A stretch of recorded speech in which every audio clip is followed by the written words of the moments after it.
ကမ္မထမ်းကြောင့်နှင့်ယောဂီအင်္ဂါညီလင်တရားတို့ရနိုင်သည်လို့ဘုရားမြတ်စွာဟောကြားတော်မူခဲ့တဲ့သုတ်တန်တွေကထင်ရှားတဲ့သုတ်တန်တစ်ခုကတော့အင်္ဂုတ္တရနိကေမှာသေနာတနာသုတ်ဆိုပြီးတော့ဟောထားတာရှိတယ်။ဒါဘုရားကိုယ်တိုင်ဟောထားတဲ့တရားကိုဘုန်းကြီးတို့ကသံဃာနာဆရာတွေမှတ်တမ်းတင်ထားတဲ့အတိုင်းပါဠိဘာသာမှမြန်မာတို့ရှင်းလင်းဖွင့်ဆိုဟောကြားခြင်းသာဖြစ်တယ်။ဘုန်းကြီးတို့ရဲ့အာဘော်ဒီလိုမဟုတ်ပါဘူး။အဲ့တော့ယောဂီပုဂ္ဂိုလ်တူမှရှိသင်ရှိလိုက်တဲ့အင်္ဂါရပ်တွေရှိရမယ်။ထိုယောဂီပုဂ္ဂိုလ်ကမ္မထံဘာဝနာလုပ်ကိုအထုတ်တဲ့သေနာတနာလို့ဆိုတဲ့ကမ္မထံကျောင်းရဲ့ပြည့်စုံတဲ့ပြည့်စုံလိုက်တဲ့အင်္ဂါရပ်တွေလည်းပဲပြည့်စုံရမယ်။အဲ့တော့တမန်အပြင်ကြည့်မယ်ဆိုလို့ရှိရင်လူဟုတ်လို့ရှိရင်နေရာကဘာအရေးပါလို့လဲလို့မေးစရာရှိတယ်။သို့သောမြတ်စွာဘုရားသခင်ကိုရောမြတ်ကိုယ်တိုင်ကိုကဥပနိဒေယပစ္စယောလို့ဟောထားတဲ့အထက်မှာဥပနိဒေယပစ္စည်းဆိုတဲ့အထက်မှာဥဒုတို့ဘောဇင်တို့ပုဂ္ဂလတို့သေနာတနာတို့အရေးတကြီးထည့်သွင်းပြီးတော့ဟောထားတယ်။ဥပနိဒေယဆိုတာအာကြီးတဲ့အကြောင်းတစ်ခုပဲ။အာကြီးတဲ့အကြောင်းတစ်ခုဆိုတာအာကြီးမားတယ်ဆိုတဲ့အကူအညီပဲပေါ့။တာမန်အကူအညီမဟုတ်ဘူးနော်။လောကမှာစီးပွားရေးလုပ်တယ်ဆိုတာအာကြီးတဲ့ပုဂ္ဂိုလ်ရဲ့အကူအညီလည်းလိုအပ်တာပဲ။စီးပွားရေးလုပ်ရင်လည်းစီးပွားရေးကူညီနိုင်တဲ့ပုဂ္ဂိုလ်ပညာရေးလုပ်ရင်လည်းပညာရေးကူညီနိုင်တဲ့ပုဂ္ဂိုလ်ဒီလိုဆိုင်ရာအထောက်အကူဆိုတာလောကကြီးမှာလိုအပ်တာတော့သိချတယ်ပေါ့အဲ့တော့တရားထုတ်တဲ့နေရာမှာလည်းပဲအရေးကြီးတဲ့အထောက်အကူတွေဟာလိုအပ်တယ်ဒီနေရာမှာကမ္မထမ်းကျောင်းလို့ပြောပေမဲ့လို့အဲ့ဒီကမ္မထမ်းကျောင်းရဲ့အင်္ဂါရပ်ထဲမှာကြည့်လိုက်မယ်ဆိုလို့ရှိရင်တပ္ပယတွေအားလုံးပါဝင်နေတာကိုတွေ့ရတယ်အဲ့တော့မြတ်စွာဘုရားဟောတဲ့တရားဟာဘယ်နေရာပဲဖြစ်ဖြစ်ကြီးလိုက်လို့ရှင်ဘက်ဆုံကပြောစရာမရှိတော့အောင်အမှန်တမ်းကျင့်တတ်စရာကောင်းတယ်ဘုရားဟောတဲ့တရားတွေဟာဒါဘုရားဟောလို့ဘုရားဟောတဲ့တရားပဲကျင့်တတ်စရာကောင်းမှာပေါ့လို့ယုံကြည်ပြီးသားပုဂ္ဂိုလ်ကဒီလိုပြောကောင်းပြောလိုက်မယ်သို့တော်လည်းပဲမယုံကြည်တဲ့အနေနဲ့သေချာတွေးခေါ်ကြည့်အသိဉာဏ်နဲ့သေချာစဉ်းစားကြည့်လူခွဲဟာခွဲထောက်ပြเสียဆိုတာမရှိဘူးမြတ်စွာဘုရားเนาะပြည့်ပြည့်ဝဝပြည့်ပြည့်စုံစုံဟောထားတာကိုကြည့်မယ်ဆိုရင်လွန်ကျင်တတ်စရာကောင်းတယ်ဆိုတာအဲ့ဒါတည်တည်ချာချာစဉ်းစားကြည့်လေကိုဉာဏ်ကဒီလောက်ပဲသိတာအမှန်တမ်းကြီးမားတဲ့ဉာဏ်နဲ့ဆင်ញင်စဉ်းစားကြည့်အောင်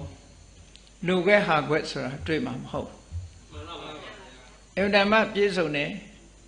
ဒါကြောင့်မို့မြတ်စွာဘုရားကဒီယောဂီပုဂ္ဂိုလ်မှာရှိရမယ့်အင်္ဂါရပ်တွေကိုလည်းဟောပြောထားတယ်။နောက်တစ်ခါထိုယောဂီပုဂ္ဂိုလ်ကမ္မထံဘာဝနာလို့အားထုတ်တဲ့ကျောင်းရဲ့အင်္ဂါရပ်တွေကိုလည်းဟောပြောထားတယ်။ယောဂီပုဂ္ဂိုလ်မှာပြည့်စုံရမယ့်အင်္ဂါက5မျိုးကျောင်းမှာပြည့်စုံရမယ့်အင်္ဂါ5မျိုးလို့ဒီလိုဟောထားတဲ့အထက်မှာအလုံးကြားဖို့ကြလိမ့်မယ်။ဓမ္မပဒဝတ္ထုတွေနာဘူးတဲ့ပုဂ္ဂိုလ်တွေသိလိမ့်မယ်မာတိကမာတာရွာသွားပြီးတော့တရားအထုတ်ကြတဲ့ယဟန်တော်တွေဟာအာဟာရတပ္ပယမဖြစ်လို့တရားသူမရကြဘူးဆိုတာနောက်ကြတော့အနာဂံဥပတိကမကြီးရဲ့အကူအညီနဲ့တရားသူရသွားကြတယ်အဲ့ဒီကလေးကအာဟာရတပ္ပယမဖြစ်ရင်လည်းပဲတရားသူမရနိုင်ဘူးသေနာတနာတပ္ပယမဖြစ်လည်းတရားသူမရနိုင်ဘူးပုဂ္ဂလတပ္ပယမဖြစ်လေတရားသူမရနိုင်ဘူးတဲ့တပ္ပယဆိုတာအကျိုးပြုတဲ့အထောက်အကူတွေကိုတပ္ပယလို့ခေါ်တာเนาะကြီးပွားတုတဲ့စိတ်နိုင်တဲ့အာကြီးတဲ့အကြောင်းတရားတွေကိုတပ္ပယဆိုတဲ့စကားလုံးကဗမာတွေပြောနေကြတဲ့စကားပဲเนาะတပ္ပယဖြစ်ကြလားအာဟာရတပ္ပယဖြစ်ကြလားနဲ့ဒီလိုမေးတာတပ္ပယဆိုတာ စေတောက်လည်းပဲကိုယ်တဏ္ဍမှာဖြစ်တဲ့ယောဂကိုပျောက်စေတယ်ပိုကျမ်းမာလာတဲ့တပ္ပယဖြစ်တယ်ဒီအစာစားရင်လည်းပိုအားရှိလာတဲ့ဒါတပ္ပယလို့ခေါ်တာပဲကောင်းတဲ့ဘက်ကိုအကျိုးပြုတာမှန်သမျှတပ္ပယဒီလူနဲ့ပေါင်းသည့်အတွက်ကြောင့်အိုးငကောကမကောင်းဘူးအခုဒီလူနဲ့ပေါင်းတဲ့အခါကျတော့တရားတွေနာတယ်တရားထုတ်တယ်အသိဉာဏ်တွေတိုးတယ်ဒါတပ္ပယလို့ခေါ်တာပဲတပ္ပယရဲ့ဆန့်ကျင်ဘက်ကျတော့အတ္တပ္ပယပေါ့ဆုတ်ယုတ်ပြီးတော့မသွားဘူးတိုးတက်လာပညာဘက်ကတိုးတက်လာတယ်အကျင့်စာရိတ္တဘက်ကတိုးတက်လာတယ်ကျမ်းမာရေးဘက်ကတိုးတက်လာတယ်အစစအရာရာဒီလိုတိုးတက်မှုတွေရလာစေတတ်တဲ့အကြောင်းတရားတွေကိုဒါတပ္ပယဖြစ်တယ်လို့ဒီလိုပြောတာနော်တပ္ပယပါယဆိုတာကြီးပွားတိုးတက်မှုနဲ့သဆိုတာဖြစ်အတူတကောကဖြစ်တာကြီးပွားတိုးတက်စေနိုင်တဲ့အကြောင်းတရားတွေလို့ဒါကြောင့်မို့လူဆိုတာကိုယ်နဲ့တပ္ပယဖြစ်ရာနေရတယ်လို့ဒီလိုပြောတာအစာရစားလေကိုယ်နဲ့တပ္ပယဖြစ်တာစားရနေတဲ့ထိုင်တဲ့နေရာမှာလည်းပဲယာတိဥရုလည်းကိုယ်နဲ့တပ္ပယဖြစ်တာနေရယာတိဥရုလည်းကိုယ်နဲ့တပ္ပယဖြစ်တဲ့ယာတိဥရုမျိုးရွေးချယ်ရပုဂ္ဂိုလ်အပေါင်းအသင်းလှုပ်တဲ့အခါလဲကိုယ်နဲ့တပ္ပယဖြစ်တဲ့ပုဂ္ဂိုလ်ပေါင်းအောင်ဒီလိုဆိုလိုတာပေါ့နော်အဲ့ဒီတပ္ပယဖြစ်မှုဟာတရားထုတရားမြတ်ရဖို့အတွက်အမတန်မှအရေးကြီးတယ်ဆိုတာအခုဒီသေနာသနာသုတ်တံမှာလည်းပဲအတိလင်းထုတ်ဖော်ထားတာ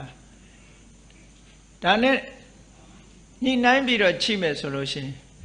မာရိကမာတာဝုထုမှာလာတဲ့ဝုထုဇာလန်းတွေဟာလည်းပဲအမတန်မှမှန်ကန်တယ်လို့ဒီလိုပြောရမှာပဲအခုဒီသုတ်တံမှာမြတ်စွာဘုရားကယောဂီပုဂ္ဂိုလ်ပြည့်စုံရမယ့်အင်္ဂါရပ်တွေတဲ့ဒီအင်္ဂါရပ်တွေထဲမှာလူတွေပြောနေကြတဲ့တို့ကပါရမီမပါသေးဘူးပါရမီမပြည့်သေးဘူးဆိုတဲ့စကားတော့မပါဘူးเนาะပါရမီပြည့်ကျင်တော့ရန်ကုန်မှာတော့ပါရမီကားရှိတယ်အဲ့ဒါเนาะပါရမီလမ်းသွားနေရင်တော့ပါရမီပြည့်လာမှာပဲအဲ့တော့ပါရမီဆိုတာလုံနေတာကောင်းတဲ့အလုပ်တွေလုံနေတာကဒါပါရမီတွေရအောင်လုပ်နေတဲ့သဘောပဲမြင့်မြတ်တဲ့လုပ်ငန်းတွေလုပ်နေတာခုလိုတရားဝဲတရားလာနေတာဒါပါရမီတွေပဲပေါ့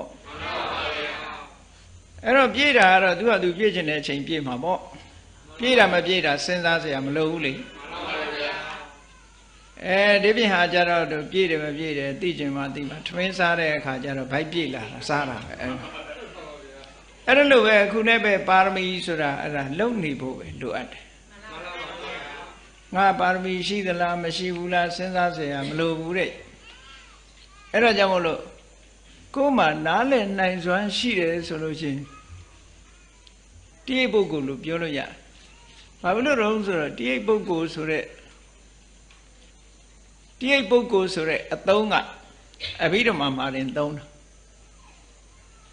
တရားတို့တရားမြတ်ရနိုင်တဲ့ပုဂ္ဂိုလ်ရဲ့ဉာဏ်ရည်ဉာဏ်သွေးကိုတော့မြတ်စွာဘုရားကအက္ခဏသုတ်တံမှာဘယ်လိုဟောတာတော့ဆိုသူပတိတဒုပတိတတအထံဇာနာတိဒီစကားဟာကောင်းတဲ့စကားလားမကောင်းတဲ့စကားလားလို့ခွဲခြားပြီးနားလည်နိုင်စွမ်းရှိတဲ့ပုဂ္ဂိုလ်ရဲ့ဉာဏ်အရည်ချင်းဟာဒါလုံလောက်တဲ့ဉာဏ်အရည်ချင်းတစ်ခုပဲအကောင်းဆုံးအကြောင်းကျိုးသိနိုင်တဲ့ဉာဏ်ရည်ချင်းဟာလုံလောက်တဲ့ဉာဏ်ရည်ချင်းပဲအဲ့တော့ဒီလိုသိဉာဏ်ရှိပြီးတမန်ပုဂ္ဂိုလ်တွေသိနိုင်တဲ့စကားတမန်ပုဂ္ဂိုလ်တွေသိတယ်လို့သိတဲ့စကားမျိုးတွေဒါတွေရှိနေရင်ဒါဉာဏ်ဉာဏ်သွေးရှိတဲ့ပုဂ္ဂိုလ်လို့ပဲဒီလိုပြောရမှာအဲ့တော့ကိုယ်အနေထားအနေနဲ့ကအသိဉာဏ်လေးနဲ့တရားဓုတရားမြတ်ရနိုင်တဲ့အနေထားတွေရှိတယ်သို့တော့လိုအပ်ချက်မရှိဘူးမဟုတ်လူတွေမှာဘာလိုနေတယ်ဆိုတာကြည့်ဒီအင်္ဂါရက်တွေမြတ်စွာဘုရားဟောထားတဲ့ထဲမှာဒီအင်္ဂါရက်တွေကိုကြားနာမှတ်သားပြီးတဲ့အခါမှာတို့မှာဘာလိုနေလဲဆိုတာကိုယ့်အကိုစဉ်းစားကိုယ့်အကိုပဲအဖြေထုတ်ရမယ်အခြေအနေမျိုးပဲဒါကြောင့်မလို့ယောဂီပုဂ္ဂိုလ်မှာပြည့်စုံရမယ်အင်္ဂါရက်တွေဆိုတာဘာတွေလဲလို့ဆိုတာဘုန်းကြီးတို့ယင်တစ်ခါတော့ကတော့တရားဓုရမယ်ပုဂ္ဂိုလ်ရဲ့အင်္ဂါရက်ဆိုပြီးဟောဖို့ပါတယ်အဲ့ဒီသုံးနဲ့ဒါအလားတူတူတယ်ပေါ့ချွတ်နေရမှာပဓာနိယင်္ဂတရား၅ပါးလို့ဒီလိုလဲဟောတယ် ပရဏိယအင်္ဂကမ္မထံလို့အထုတ်တဲ့ပုဂ္ဂိုလ်ရဲ့အင်္ဂါ9ရပ်တို့ဒီမှာတော့မြတ်စွာဘုရားကဒီယန္တရားကိုကျင့်ကြံကြိုးကိုအထုတ်တဲ့ယဟန်တော်တစ်ပါးရဲ့အင်္ဂါရပ်အနေနဲ့ပြောတာ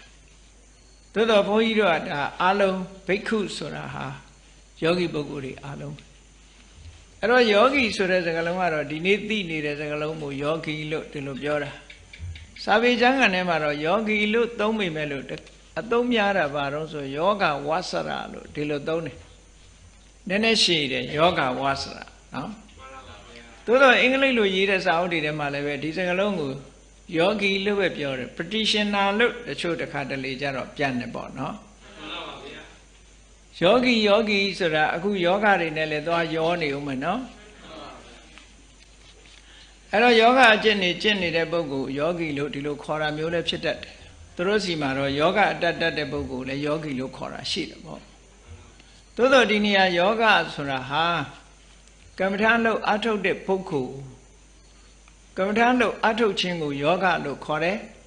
ကမ္မထာလို့အထုတ်မှုပြင်းပြင်းထန်ထန်အထုတ်နေတဲ့ပုဂ္ဂိုလ်အဲ့ဒီပုဂ္ဂိုလ်မျိုးကိုယောဂီလို့ခေါ်တယ်လို့ဒီလိုမှတ်ဖို့လိုအပ်တယ်ပေါ့အဲ့ဒီယောဂီဆိုတဲ့ပုဂ္ဂိုလ်မှာရှိတဲ့တဲ့အင်္ဂါ5မျိုးလို့မြတ်စွာဘုရားဒီသုတ္တံမှာဟောထားတာရှိအဲ့ဒီ5မျိုးကကြည့်လိုက်မယ်ဆိုရင်တော့ပရာဏိအင်္ဂါတရား5ပါးပါပဲအဲ့တော့နံပါတ်1ကဘာလို့ဆိုရင်ယုံကြည်မှုပဲကိုလုပ်တဲ့လုပ်ငန်းပေါ်မှာပြတ်သားဖို့ယုံကြည်ဖို့ဒါလိုအပ်တယ်ပေါ့ဗမာလူအများသိနေတဲ့စကားလုံးကတော့သဒ္ဓါတရားပေါ့သဒ္ဓါတရားဆိုတာကတခါတရံသဒ္ဓါတရားဆိုတာလှူခြင်းတန်းခြင်းတဲ့စိတ်လေးကိုရင်သဒ္ဓါတရားခေါ်နေတာမပြည့်စုံဘူးเนาะအဲ့ဒါကသဒ္ဓါတရားဆိုတဲ့နေရာမှာဘယ်ထိအောင်သွားတာတုံးဆိုဘုရားကြောင့်စဉ်းစားလိုက်ရင်လေ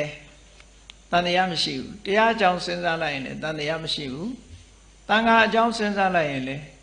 တန်တရားမရှိဘူးကံကံရဲ့အကျိုးကိုလည်းပြတ်ပြတ်သားသားမြင်တယ်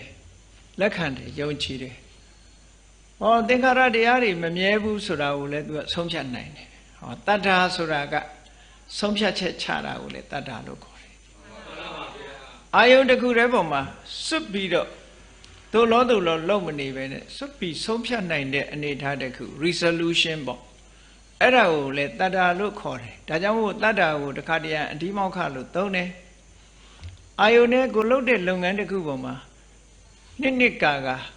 လုံးဝယုံကြည်ပြီးတော့နှစ်မြုပ်ထားနိုင်တဲ့အနေအထားမျိုးရှိတယ်တဲ့အဲ့ဒါတတ္ထာလို့ခေါ်တာနော်မှန်ပါဗျာဒီနေရာမှာတော့မြတ်စွာဘုရားဟောတဲ့တတ္တောဟောတိဆိုရယ်ဘုရားဟောတဲ့အတိုင်းပြောရမယ်ဆိုလို့ရှိရင်တော့ဘယ်လိုနားလည်ရမလို့ဆိုမြတ်စွာဘုရားကတတ္တောဟောတိတရားတရားရှိသူဖြစ်ရမယ်တဲ့ယောဂီပုဂ္ဂိုလ်တတ္တေတိတထာဂတတဘောဓေမြတ်စွာဘုရားရဲ့ဘောဓိဉာဏ်ကိုယုံကြည်တဲ့လူဖြစ်ရမယ်ယုံကြည်ရမယ်လို့ဆိုလို့ဒါတော့ဟုတ်တာပဲဘုရားဟောတဲ့တရားတိုင်းလိုက်နာလုပ်ရမှာဆိုဘုရားမှမယုံကြည်ရင်ဘယ်လုပ်ရမလဲဒါတော့ဒါအမှန်ဓမ္မသဘာဝကြတာလေတော့ဒီလူတယောက်ခိုင်းတာကိုလုပ်ချင်အဲ့ဒီလူစကားယုံလို့သာလုပ်မှာပေါ့မယုံဘူးဆိုရင် तू ပြောတာပဲနားထောင်မလဲအဲ့တော့တခါတည်းမေးသားသမီးတွေကမိဘပြောတဲ့စကားနားမထောင်တာမယုံလို့ဖြစ်ကောင်းဖြစ်လိမ့်မယ်နော်မယုံတာလည်းဖြစ်ချင်းဖြစ်နိုင်အဲ့တော့ယုံကြည်မှုဆိုတာအမှန်တမ်းအရေးကြီးတယ်တယောက်နဲ့တယောက်နိုင်ငံရေးကိစ္စမှာလည်းပဲယုံကြည်မှုကအရေးကြီးတယ်စီးပွားရေးကိစ္စမှာလည်းယုံကြည်မှုကအရေးကြီးတယ်ကျမ်းမာရေးကိစ္စပညာရေးကိစ္စအားလုံးကိစ္စတိုင်းမှာယုံကြည်မှုဆိုတာအမှန်တမ်းအရေးကြီးတာပဲအေးဒါကြောင့်မို့ဒီတရားထုတ်မယ်ဆိုတဲ့ပုဂ္ဂိုလ်တယောက်ဟာမြတ်စွာဘုရားရဲ့အသိဉာဏ်ကိုလက်ခံယုံကြည်ဖို့လိုအပ်တယ်တဲ့ဒါသိဟုတ်တာပေါ့ဘုရားဟောတာမလွယ်ဘူးငါတခုလုံးနေလို့သာဖြစ်မယ်ဒီအတိုင်းဘုရားဟောတဲ့အတိုင်းငါလုပ်မယ်အဲ့တော့လုပ်တဲ့အခါမှာလဲလုပ်တဲ့နေရာမှာသူကပဟိတတောဆိုတဲ့စကားလုံးလေးရှိတယ်နော်ပဟိတတောအာရဒဝီရိယော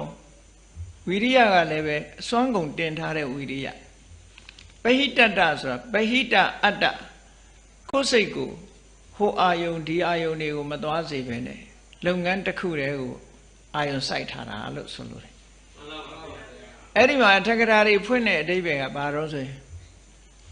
အသက်နဲ့ကိုယ်ကိုငဲ့ကွက်ခြင်းမရှိပဲနိဗ္ဗာန်သို့တန်တမတ်ပို့ဆောင်ထားတဲ့စိတ်ရှိတဲ့ပုဂ္ဂိုလ်ကိုပဟိတတ္တလို့ခေါ်တာတဲ့တော့အဲ့ဒါလို့မဟုတ်ဘဲနဲ့တစ်ဖက်ကလည်းပဲအိမ်အလုတ်တတိယနေသေးတယ်စီးပွားရေးအလုတ်တွေတတိယနေသေးတယ်ဆိုဘယ်ပဟိတတ္တဖြစ်နိုင်မလို့ဟုတ်လားပဟိတတ္တဆိုတာစိတ်ကိုယ်ကတခုတည်းကိုဥတည်ထားတာအဲ့ဒါလို့ဥတည်ချက်နဲ့လောက်ရမှာတဲ့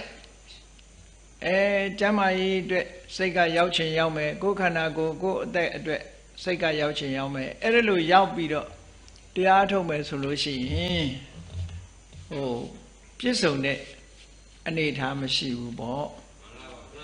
အဲ့တော့ပဟိတတ္တဆိုတာကိုယ်နဲ့အသက်ခန္ဓာကိုယ်လည်းမငယ်ဘူးအသက်ကိုလည်းမငယ်ဘူးနိဗ္ဗာန်ကိုဥတည်ချက်ထားပြီးတော့ကိုလှုပ်တဲ့အလုပ်ပေါ်မှာရွရွချွန်ချွန်ချိုးချိုးဆာဆာလှုပ်တာလို့ဆိုတာဒါကိုလှုပ်မလှုပ်တာတတိထားပေါ့မလှုပ်သေးဘူးဆိုရင်နိဗ္ဗာန်မရသေးဘူးလို့ပဲတွေ့ရမယ်ပါရမီတွေလိုက်မချနဲ့နော်မှန်ပါဗျာကဲအဲ့ဒီမှာတတ်တော်တဲ့ယုံကြည်ရမယ်ဆိုတာဘာကိုယုံကြည်ရမှာတော့ဆိုရင်တထာဂတတဘောဓိမြတ်စွာဘုရားရဲ့ဘောဓိဉာဏ်ကိုယုံကြည်တာဘောဓိဆိုတာဟာစာပေကျမ်းဂန်မှာဘယ်ဉာဏ်ကိုအဓိကထားပြောတာတုံးဆိုစတုတုမက္ခေတုဉာဏံနဲ့ဘောဓိဝစတိစတုတုမက္ခေတုဉာဏံဘောဓိဆိုတာမက်၄ပါးမှာရှင်တဲ့ဉာဏ်လို့ဆိုတော့မက္ခလို့ဖွဲ့စည်းထားတဲ့ဟာကဘာနဲ့ဖွဲ့စည်းထားတာတုံးလို့ဆိုသမ္မာဒိဋ္ဌိသမ္မာသင်္ကပ္ပစတဲ့မဂ်ခင်၈ပါးနဲ့ဖွဲ့စည်းထားသမ္မာဒိဋ္ဌိဆိုတာတခြားမဟုတ်ဘူးဉာဏ်ပဲလေအဲ့ဒီ၈ပါးထဲမှာအဲ့ဒီ၈ပါးကိုမက်ကအဲ့ဒီ၈ပါးနဲ့ရှင်တွဲလာတဲ့စိတ်ကိုမက်စိတ်အဲ့ဒီမက်စိတ်မှာရှင်နေတဲ့အတိညာဏ်လို့ဆိုသမ္မာဒိဋ္ဌိကိုပြောတာပဲသမ္မာဒိဋ္ဌိကစွမ်းအားပြည့်တဲ့သမ္မာဒိဋ္ဌိဖြစ်ရမယ်။မြတ်စွာဘုရားတဏ္ဍာမှာရှိတဲ့မက်၄ပါးဆိုတော့ဘုရားမှာတော့သောတပတ္တိမက်လည်းကြာပြီးပြီသံဃာရဂါမိမက်အနာဂါမိမက်နောက်ဆုံးအရဟတမက်ထိရောက်သွားပြီ။အဲ့ဒီမက်နဲ့ရှင်တဲ့မြတ်စွာဘုရားရဲ့ဉာဏ်ဒါအဓိကဉာဏ်ကိုပြောတာ။ဘာလို့လဲဆိုတော့သဗ္ဗညုတဉာဏ်တို့အာတေယနုတ္တိယတို့အိန္ဒရိယပရိယပရောပရိယတိဆိုတာတွေရောမပါဘူးလားလို့ဆို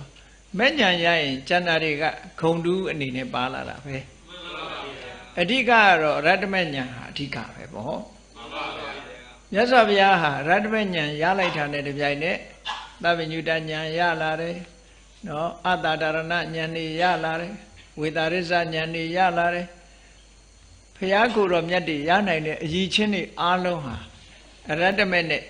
အရတ္တမရလိုက်တာနဲ့တပြိုင်နက်အကုန်လုံးပြီးစုံသွားတယ်လို့ဒီလိုဆိုလိုတာ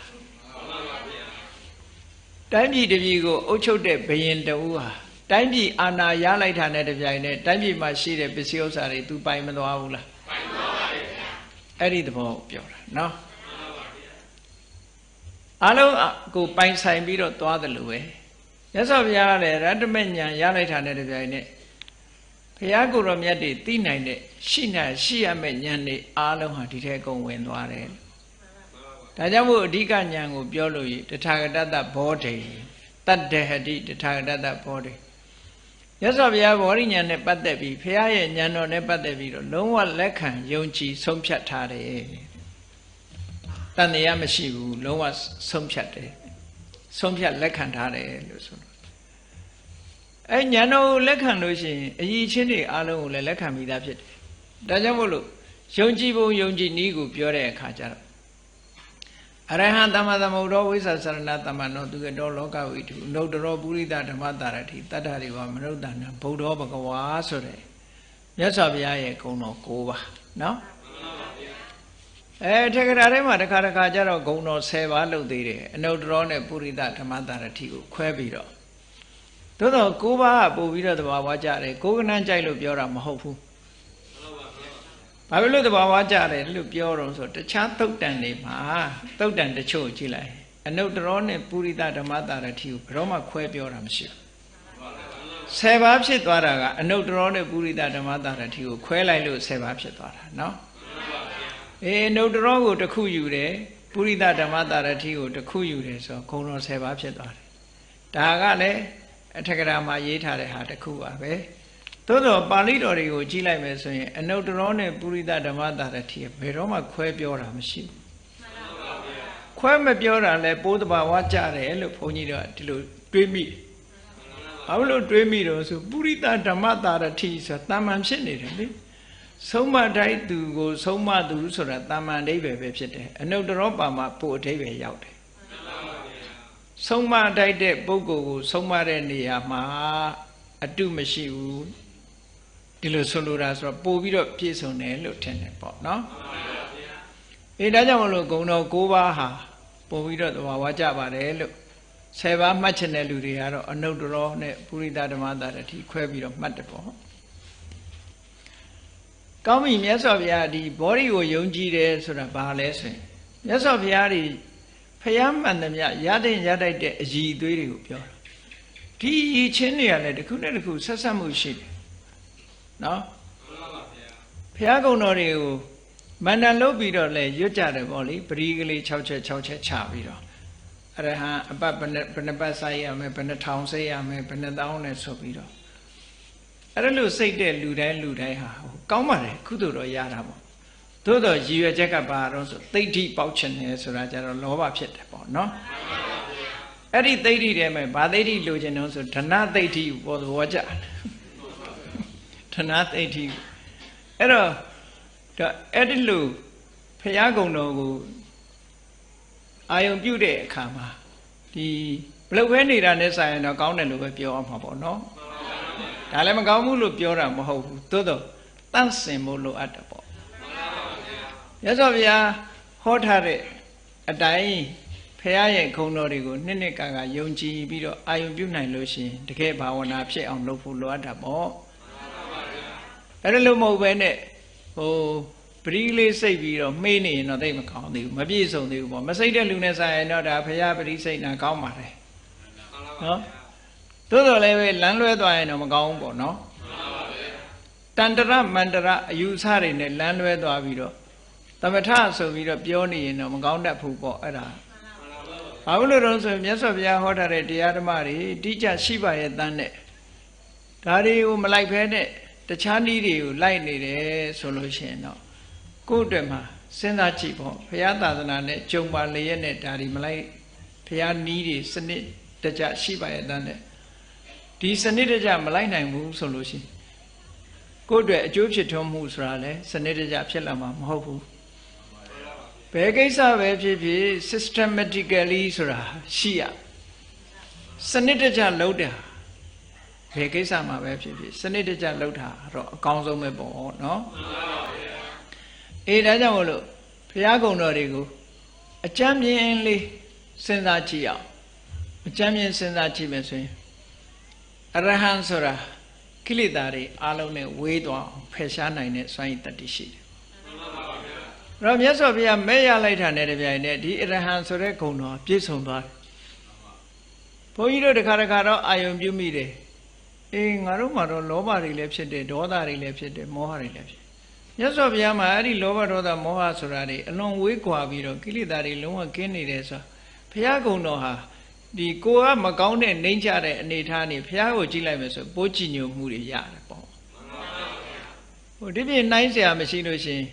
တို့လိုလောဘဒေါသမောဟတွေနဲ့ရှိတာမဟုတ်ဘူးဘုရားဆိုတာလောဘဒေါသမောဟမရှိဘူးလို့ဆိုတော့ပိုးစိတ်ပြီးတော့ပို့ပြီးတော့ကြည်ညိုမှုတဲ့စိတ်ဖြစ်နိုင်တယ်ပေါ့နော်ဒါကြောင့်မလို့အရဟံဆိုတာလောဘဒေါသမောဟစတဲ့ကိလေသာတွေလုံးဝကင်းစင်အောင်ဖယ်ရှားပြစ်နိုင်တဲ့ပုဂ္ဂိုလ်အဲ့ဒီလိုပုဂ္ဂိုလ်မျိုးဟာဒီလိုလောဘဒေါသမောဟဆိုတဲ့ကိလေသာတွေကိုဝေးအောင်ဖယ်ရှားနိုင်သည့်အတွက်ကြောင့်သမ္မာသမ္ဗုဒ္ဓမှန်မှန်ကန်ကန်နဲ့သိเสียရှိသမျှတရားတွေကိုယ်ပိုင်ဉာဏ်နဲ့သိတဲ့ဆိုတဲ့အရည်ချင်းကိုရတယ်ပေါ့ကိလေသာမပယ်ဘဲနဲ့ကိုယ်ပိုင်ဉာဏ်နဲ့မှန်မှန်ကန်ကန်သိတယ်ဆိုတာမဖြစ်နိုင်ဘာဖြစ်လို့လဲဆိုရင်မသိအောင်ဘယ်သူကနှောက်ယှက်တုံးဆိုကိလေသာတွေနှောက်ယှက်တာလေအဲ့တော့ကိလေသာတွေရှိနေတဲ့ပုဂ္ဂိုလ်တယောက်ဟာမှန်မှန်ကန်ကန်သိဖို့ဆိုဘလို့မှဖြစ်နိုင်ကိလေသာရှိတဲ့ပုဂ္ဂိုလ်ဟာမှန်မှန်ကန်ကန်သိဖို့အနေထားဘ ဘက်မလိုက်ဘူးဆိုတာတော့မဖြစ်နိုင်နော်ဘက်လိုက်မှုဆိုတဲ့အဂတိတွေကလည်းကိရိတာရှိတဲ့ပုဂ္ဂိုလ်တွေအတွက်မြတ်စွာဘုရားဟာဒီကိလေသာတွေကင်းကွာသည့်အတွက်ကြောင့်ဒီမှန်မှန်ကန်ကန်သိတယ်ဆိုတဲ့ဂုဏ်ဓုဝိသေသကိုဒါရတာပေါ့တစ်ခုနဲ့တစ်ခုဆက်ဆက်နေတယ်နော်ကိလေသာတွေကိုကျွမ်းကျင်မရှိအောင်ဖယ်ရှားနိုင်လို့သမ္မာသမ္ဗုဒ္ဓဖြစ်တယ်ဆိုရင်ဒါဖြင့်ယဟန္တာတွေရောကိလေသာတွေကိုကျွမ်းကျင်အောင်မဖယ်ရှားနိုင်ဘူးလားဆိုဖယ်ရှားနိုင်တယ်ဒါပေမဲ့ယဟန္တာတွေကြတော့ဘာကြမ်းနေတော့ဆိုဝါဒနာတွေကြမ်းနေတယ်ဖះလောက်မပြည့်စုံဘူးသူတို့ကြတော့ဟုတ်ကဲ့လားဖះကြတော့ဝါဒနာနဲ့တကွာဆိုတာဘာမှအငွေ့အသက်ကိုမကြမ်းတော့ဝါဒနာဆိုတာအငွေ့အသက် habitual practice ကိုပြောတာ habitual practice ဆိုတာတန်တရားကနေပြီးတော့ပါလာတဲ့အလေးအထအထုံးအဲ့ဒါပါမြတ်စွာဘုရားကျတော့မကြံတော့ဘူးဆိုလို့ရှိရင်မြတ်စွာဘုရားမှာလက်ကြံကိုမရှိတော့ဘူးလို့ဒီလိုပြောတာပေါ့နော်အဲ့တော့ဝါဒနာဆိုတာတခြားမစင်စားနဲ့အရက်ပလင်းနဲ့အရက်ထက်တာအရက်တွေကိုအောင်ဖယ်ပြစ်လိုက်တွန်းပြစ်လိုက်တဲ့အခါမှာအနံ့လေးကြံနေတာအဲ့ဒါလို့ကိလေသာတွေပယ်လိုက်ပြီမဲ့လို့ကိလေသာရဲ့တတ္တိလေးတွေကြမ်းကြံနေတတ်တယ်တဲ့ယဟန္တာတွေကြတော့မြတ်စွာဘုရားကြတော့အဲ့ဒါပါမကြံဘူးဒီလိုဆိုလို့လေနော်အဲ့ဒါကြောင့်မလို့ရဟဆိုတဲ့ခုံတော်ဟာမြတ်စွာဘုရားနဲ့ပဲထိုက်တန်တယ်အဲ့ဒီခုံတော်ကိုရသည့်အတွက်ကြောင့်သမ္မာသမ္ဗုဒ္ဓဆိုတဲ့ခုံတော်ကိုလည်းရအဲ့တော့သမ္မာသမ္ဗုဒ္ဓဆိုတဲ့ခုံရလာတာဒီတိုင်းရလာတာမဟုတ်ဘူးတဲ့ဝိဇ္ဇာစရဏတမ္ပန္နောအသိပညာနဲ့အကျင့်တရားတွေနဲ့ပြည့်စုံလို့ရတာအဲ့ဒါလို့ပြည့်စုံလို့ရသည့်အတွက်ကြောင့်သူကတဆိုတာဒီအောင်မြင်ပေါက်ရောက်ပြီးသားပုဂ္ဂိုလ်ဖြစ်တယ်ဆိုတဲ့အဓိပ္ပာယ်တုံတရံနိဗ္ဗာန်ဂစ္ဆတိတိသူကတော်လို့ဝိဇ္ဇုဆိုတာရှိတယ်သူကတရဲ့အဓိပ္ပာယ်တွေအများကြီးဖွင့်မိမယ်လို့အောင်မြင်ပေါက်ရောက်သူဆိုတဲ့အဓိပ္ပာယ်ဟာတော်တော်လေးကောင်းတဲ့အဓိပ္ပာယ်တစ်ခုလို့ဒီလိုယူဆမိတယ်ပေါ့နော်ဘာလို့လဲဆိုလုပ်ငန်းတစ်ခုကပေါက်ပေါက်ရောက်ရောက်တဲ့ပုဂ္ဂိုလ်ကရှားတယ်လေလမ်းဆုံးထိအောင်ပေါက်ပေါက်ရောက်ထိတ်တန်းရောက်သွားတဲ့ပုဂ္ဂိုလ်လို့ဒီလိုပြောလို့ရတယ်သူကတသူကတဂုဏ်တော်ရှိသည့်အတွက်ကြောင့်လောကဝိတုလောကကြီးတစ်ခုလုံးကိုလည်းပဲပိုင်ပိုင်နိုင်နိုင်အကုန်သိတယ်မသိတာမရှိဘူးလောကကြီးကိုသိသည့်အတွက်ကြောင့်ဆုံးမရမယ့်ပုဂ္ဂိုလ်တွေကိုဆုံးမတဲ့နေရာမှာအသာဆုံးဖြစ်တယ်အနုတ္တရောပုရိသဓမ္မတာရတိအဲ့ဒါလို့အသာဆုံးဖြစ်သည့်အတွက်ကြောင့်နတ်တွေလူတွေရဲ့တကယ်ခေါင်းဆောင်ဆရာကြီးတူဖြစ်တဲ့တတ္ထာတွေဝမနုဿာဆရာဖြစ်သည့်အတွက်ကြောင့်အများအကျိုးဆောင်ရွက်တဲ့အခါမှာအလုံးကိုအမှန်တရားကိုသိစေတတ်လို့ဗုဒ္ဓအဲ့ဒါလို့အများတဲ့ကျိုးကိုသိစေတတ်တဲ့ဗုဒ္ဓဆိုတဲ့ပုဂ္ဂိုလ်ဟာတာမန်မဟုတ်ဘူးတကယ်ကိုလောကကြီးတစ်ခုလုံးရဲ့ဘုံကံအကြီးဆုံးဂုရုလို့ပြောရမယ့်ပုဂ္ဂိုလ်ကြီးပဲလို့နောက်ဆုံးမှာဘဂဝါဆိုတဲ့စကားလုံးဟာအားလုံးကနေအလေးပေးရတဲ့စကားလုံးအိန္ဒိယနိုင်ငံမှာဆိုလို့ရှိရင်ဘဂဝံလို့ခေါ်လို့ရှိရင်တကယ်ဂုရုကြီးတွေကိုခေါ်တာသူတို့အားလုံးကလေးစားရတဲ့ဟာဒါကြောင့်မို့အထက်ကထာဘုန်းကြီးတို့ပါဠိစာပေမှာဘယ်လိုဖွင့်လို့ဆိုဘဂဝါတိဂရုဂရုံဟိလောကေဘဂဝါတိဥစ္စတိတဲ့ဟောဘဂဝါဆိုတာဂုရုကြီးကိုပြောတာတဲ့ဂုရုလောကမှာတဲ့လောကမှာဆိုတာအဲ့ဒီလူတွေရဲ့အသုံးနှုန်းထဲမှာတကယ်ဆရာကြီးတွေကိုမှဘဂဝံလို့ခေါ်တာလူတိုင်းကိုခေါ်တာမဟုတ်ဘူးတာမန်ဆရာကိုလည်းခေါ်တာမဟုတ်ဘူးလို့ဒီလိုဆိုလို့တယ်အဲ့တော့ဒီကနေ့အိန္ဒိယနိုင်ငံမှာတန်လားမတန်လားသူတို့သုံးနေတာဘဂဝံနဲ့သုံးတာရှိတယ်နော်အဲ့တော့သူတို့စီကလာတဲ့စကားလုံးအဲ့ဒါဘဂဝံဆိုတာတကယ်ကိုဘုံကံပါရမီသူများနဲ့ရှင်လို့မရအောင်ရှင်လို့မရဘူးရုပ်အရေးချင်းကလည်းရုပ်လှပမှုကလည်းပဲရှင်လို့မရဘူးစိတ်ဓာတ်ကလည်းရှင်လို့မရဘူးကိုယ်ချင်းတရားကလည်းရှင်လို့မရဘူးအသိဉာဏ်လည်းရှင်လို့မရဘူးအားလုံးအတွက်ထိတ်ထန်းကြဆုံးပုဂ္ဂိုလ်မှာဘဂဝါဒီလိုဖြစ်တယ်ဟောအဲ့ဒီအချက်လက်တွေကိုတလေးတစားစိတ်ထဲမှာမှတ်သားပြီးတော့ယုံကြည်နေလို့ရှိရင်ဒါတတ္ထာလို့ဒီလိုပြောတယ်တဲ့အဲ့တော့တရားထုတ်တဲ့ပုဂ္ဂိုလ်ဟာမြတ်စွာဘုရားနဲ့ပတ်သက်ပြီးဘာတန်တရားမှမရှိဘဲနဲ့အခုလိုနှစ်ကာဆုံးဖြတ်ယုံကြည်တဲ့ပုဂ္ဂိုလ်ဖြစ်ဖို့လိုအပ်တယ်လို့ပြောတယ်ဒါကနံပါတ်1အင်္ဂါရပ်တစ်ခုပေါ့နောက်တစ်ခါနံပါတ်2အင်္ဂါရပ်ကဘာလို့ဆိုရင်အပ္ပဘာဒောတဲ့အပ္ပတင်ကောတဲ့အာဘာဒနဲ့အတင်က ယောဂ2မျိုးယောဂကင်းရမယ်အာဘာရဆိုတာဟိုထဲကနာဒီထဲကနာနဲ့ခန္ဓာကိုယ်မှာဟိုနာကျင်ကြိုက်ခဲတဲ့ယောဂမျိုးကိုအာဘာရလို့ခေါ်တယ်ဟောသွားကြိုက်တာတို့နားကြိုက်တာတို့ဟိုနာနာဒီနာနာနေတဲ့ယောဂမျိုးဒူးတွေကနာတာတို့နော်အဲ့ဒါလို့နာကျင်တဲ့ယောဂမျိုးတွေကိုအာဘာရလို့ခေါ်တယ်အဲ့ဒီအာဘာရဆိုတာလည်းမရှိဘူးကျမ်းမာရေးကောင်းတယ်လို့ပြောတာအတင်္ဂဆိုတဲ့ယောဂကတော့နာတော့မနာဘူးအသက်မွေးဝမ်းကြောင်းအသက်မွေးဖို့ခက်တဲ့ယောဂမျိုးတရှောင်းနဲ့တပိန်ပိန်ဒူလာမီရဆွဲနေတဲ့ပုဂ္ဂိုလ်မျိုးပေါ့ဒါကိုပြောတာအတင်္ဂဆိုတာအတင်္ဂဆိုတဲ့ယောဂကဟိုခုနလိုနားနေတာတော့မဟုတ်ဘူးလှုပ်သွားလိုက်ရင်မောချင်တယ်ဟာအဲ့ဒါမျိုးနော်စီချိုယောဂါတို့သွေးတိုးယောဂါတို့ဗမာပြည်မှာတော့တထေးယောဂါလို့ခေါ်ကြတယ်ဘာလို့တထေးယောဂါခေါ်တယ်လဲတော့မသိဘူးအဲ့ဒီမှာအဲ့ဒီလိုယောဂမျိုးတွေကင်းစင်ရမယ်တဲ့ဓမ္မတရားအထုတ်နိုင်မှာကိုအဲ့ယောဂတွေကင်းစင်ဖို့အတွက်ဘာလိုအပ်နေတုံးလောကလူတွေမှာလူတွေဆိုတာနေစဉ်နဲ့အမျှအစားစားနေကြစားတဲ့အခါမှာဝမ်းမီဆိုတာအင်တန်မှအရေးကြီးတာတဲ့ကမ္မဇတေဇောလို့ခေါ်တယ်ကံကနေပေးလိုက်တာတဲ့ဒါလူတိုင်းတယောက်နဲ့တယောက်မတူဘူးကံ့ကြောင့်ဖြစ်လာတာအေကမ္မဇတေဇောကိုပဲအခုခေတ်ဆရာဝန်တွေပါတယ်ကြတော့ဒါ acid ဓာတ်လို့ပြောခြင်းလည်းပြောမှာပေါ့နာမည်ခေါ်တာအစာအိမ်ထဲကနေ acid ဓာတ်တွေထွက်ပြီးတော့အစာကြေးတယ်ပေါ့နော်ဘာပဲပြောအစာကိုကြေးကျက်စေတတ်တဲ့တေဇောဓာတ်တစ်မျိုးအဲ့ဒါကိုဝမ်းမီလို့ခေါ်တယ်ပါဠိလိုဂဟဏီ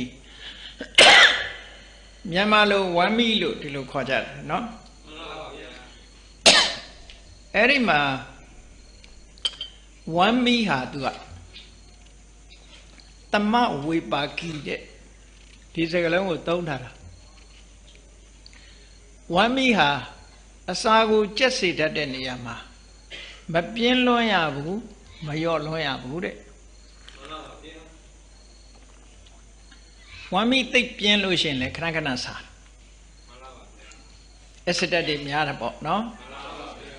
ဝမ်းမီနှုံလွန်းအားကြီးလို့ရှိရင်လည်းအစာမကြေဘူးအစာမကြေတာကိုအာယုဗေဒဆေးချမ်းကြတော့ရောဂမူလံအစိမ့်နှကံနဲ့အစာမကြေတာဟာယောဂအလုံးရဲ့အခြေခံလို့ပြောတယ်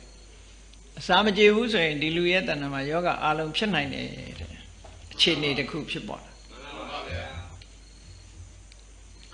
အဲ့ဒါကြောင့်မို့လို့လူရဲ့ခန္ဓာကိုယ်တိဆောက်မှုကိုဟာဒီအစာအိမ်နဲ့ပတ်သက်လာတဲ့အခါမှာတဲ့အစာကိုပုံမှန်ကျင့်ရက်စေနိုင်တဲ့ဝမ်းမီပါစကတ်တွေဇောရှိရမယ်တဲ့အဲ့ဒီဝမ်းမီပါစကတ်တွေဇောကိုသူကဘယ်လိုပြောထားတော့ဆိုနာတိတိတာယမပြော့လွန်းရဘူးနစ္ဆုံနာယမပူလွန်းရဘူးမအေးလွန်းမပူလွန်းလို့ဒီလိုဆိုလို့တယ်သိအေးနေရင်ဝမ်းမီကပြော့နေတယ်ပေါ့နော်ဝမ်းမီကနှုတ်နေသည့်အတွက်ကြောင့်စားသမျှအစာအတော်နဲ့မကြေဘူးလေချင်နေတက်တယ်သိပြင်းထန်တဲ့အခါအခုစားပြီးတော့ကြစားပြန်တယ်နော်ဒီလိုတွေဖြစ်လာတတ်တယ်ပေါ့မစ္စိမာယတဲ့အလယ်အလတ်ဖြစ်ရမယ်တဲ့ဝမ်းမီဟာအလယ်အလတ်ရှိရမယ်ဒါလည်းပဲကံပေါ်မှာမူတည်တာလို့ပြောတယ်အကုန်ပြောင်းလို့မရဘူးဒီဟာတွေကနော်ပဋ္ဌာနဲ့ခမာယကမ္မထာလို့အာထုတ်ဖို့အတွက်ကြန့်ခိုင်အောင်ထားနိုင်တဲ့ကြန့်ခိုင်မှုကိုဖြစ်ပေါ်စေတဲ့ဝမ်းမီရှိရအဲ့ဒီဝမ်းမီရှိမှခုနအပ္ပဘာရအပ္ပတင်္ဂဆိုတာဖြစ်နိုင်တယ်ကျမ်းမာရေးကအဲ့ဒါကျမှကောင်းနိုင်တယ်အစရေကကိုယ်ခန္ဓာကိုယ်ဘဝတိဆောက်ကြတဲ့ကဝမ်းမီကကမောက်ကမဆိုလို့ရှိရင်ပြင်းကျင်တဲ့ခါပြင်းပေါ့ကျင်တဲ့ဟိုတင်းကျင်တဲ့ခါတင်းနေတဲ့ဝမ်းမီသမားဆိုလို့ရှိရင်တော်တော်ဒုက္ခရောက်တာပေါ့နော်အစာမကြေတာတို့တော့ကြအစာအိမ်ကနာတာတို့ဒါမျိုးတွေဖြစ်လာဒါမျိုးတွေဖြစ်လာတဲ့အခါကျတော့တပိန်ပိန်တလိန်လိန်နဲ့အဲ့ဒီမှာတရားထုတ်ဖို့ရမဖြစ်နိုင်ဘူးဒီလိုဆိုလို့တယ်နော်အထုတ်လည်းပဲအောင်မြင်မဖြစ်နိုင်ဘူးဒါကြောင့်မို့လို့ကျမ်းမာရမယ်ဆိုတာအဲ့ဒါကိုပြောတာနော်တပြည့်ဟာကိုပြောတာမဟုတ်ဘူးကျမ်းမာတယ်ဆိုတာဝမ်းမီးကမြတ်တာလို့ကျမ်းမာတာအပ္ပဘာရအပ္ပတင်္ဂယောဂ2မျိုးကင်းပြီးတော့ ကျမ်းပါတယ်လို့ဒီလိုဆိုတာဒါမြတ်စွာဘုရားဟောတာအပြည့်စုံပဲနော်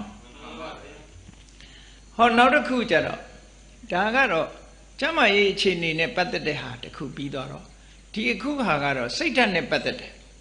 စိတ်ဓာတ်နဲ့ပတ်သက်တယ်ဒါလည်းသိအရေးကြီးတာလူရဲ့စိတ်ကအတထောဟောတိအမာယာဝီတဲ့တထဆိုတာကောက်ကျစ်စင်လဲတယ်လို့ဗမာလိုပြန်တယ်မာယာဝီဆိုတာမာယာများတယ်လှည့်စားတတ်တယ်ကောက်ကျစ်စင်လဲတယ်ဆိုတာဘယ်လိုဟာခေါ်တာလဲမာယာဝီမာယာများတယ်လှည့်စားတတ်တယ်ဆိုတာဘယ်လိုဟာခေါ်တာလဲဆိုတာအဓိပ္ပာယ်မပေါ်သေးဘူးအဲ့တော့အဓိပ္ပာယ်ပေါ်အောင်မာယာဝီဆိုတာဘယ်လိုဟာတုံးဆိုတာမြတ်စွာဘုရားရဲ့စာပေတွေထဲမှာဒီအဘိဓမ္မာကျမ်းတွေထဲမှာဒီမာယာဆိုတာဘာကိုပြောတယ်တာထေယဆိုတာဘာကိုပြောတယ်ဆိုတာဖွင့်ဆိုထားတာတွေရှိတယ်အထက်ကရာဖွင့်တာမဟုတ်ဘူးမြတ်စွာဘုရားကိုယ်တိုင်ဖွင့်ဆိုပေးထားတာကောက်ကျစ်စင်လဲတယ်ဆိုတာဘာတုံးဆိုရင်ကိုယ်သီလမရှိဘဲနဲ့သီလရှိတယ်လို့ဟန်ဆောင်တယ်တမာတိမရှိဘဲနဲ့တမာတိရှိတယ်လို့ဟန်ဆောင်တယ်ပညာမရှိဘဲနဲ့ပညာရှိတယ်လို့လူထင်အောင်ဟန်ဆောင်တတ်တာကောက်ကျစ်စင်လဲတယ်လို့ဒီလိုခေါ်တာနော်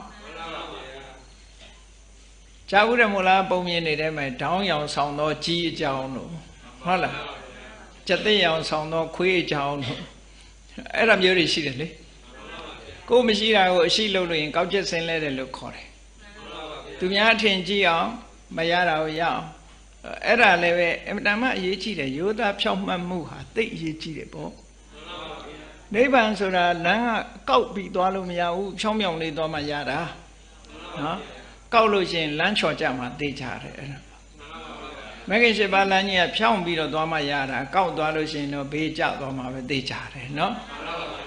အဲ့တော့ဖြောင်းတယ်ကောက်တယ်ဆိုတာစိတ်ထဲမှာပဲရှိတယ်ပေါ့အတထောအမာယာ